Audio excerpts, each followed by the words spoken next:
Anak muda sekarang saking nggak minatnya jadi petani sampai menyebabkan Indonesia krisis regenerasi petani. Lo kok bisa? Bayangin, petani kita yang di bawah umur 40 tahun ternyata sisa 8% aja. Ini artinya 90% lebih petani kita udah termasuk tua ya. Kalau diterusin kayak gini terus, 10-20 tahun lagi kita bisa kekurangan petani. Tentu ini mengkhawatirkan karena penduduk kita sendiri udah hampir 300 juta yang kebanyakan butuh makan nasi 3 kali sehari. Kenapa sih kok anak muda sekarang jarang yang tertarik jadi petani? Jangankan mereka, orang tua yang berprofesi sebagai petani pun banyak yang nggak mau anaknya jadi petani ya. Karena mereka udah merasakan sendiri betapa beratnya panas-panasan di sawah, nyangkul, sampai membungkuk-bungkuk ketika menanam padi. Bandingkan dengan kerja di kantor, pakai baju rapi, di ruangan ber-AC, di gedung yang bagus. Tapi banyak yang belum tahu kalau di luar negeri, kerjaan petani itu nggak seberat di Indonesia dan kesejahteraannya juga lebih baik. Karena kebanyakan udah pakai tenaga mesin ya. Nggak ada lagi ceritanya mereka nyangkul sawah ataupun bajak sawah pakai kerbau. Harus ngerasain susah hidup.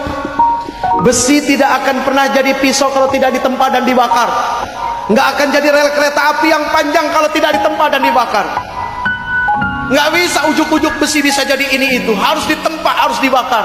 Ujian itu adalah tempaan dan bakaran. Ibu kepengen rumah tangga sakinah, mohon maaf lahir batin. Sebuah perahu tidak akan sampai ke pulau impian tanpa ada badai, ombak dan angin. Nggak akan mungkin bisa menuju rumah tangga sakinah kalau nggak pernah ada keributan dalam rumah tangga. Justru keributan dalam rumah tangga itu adalah potensi untuk lebih baik. Kita nanam pohon, disiram sama air aqua, nggak akan tumbuh buah yang bagus. Tapi begitu dikasih dengan kotoran, Masya Allah. Jadi bagaimana setiap kesalahan jadi sebuah potensi untuk lebih baik. Hidup nilainya adalah ibadah.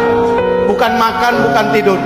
Kalaupun kita makan hanya sebuah sarana untuk tidak lapar, bukan tujuan hidup. Kalaupun kita tidur hanya sebuah sarana untuk tidak ngantuk, bukan tujuan hidup.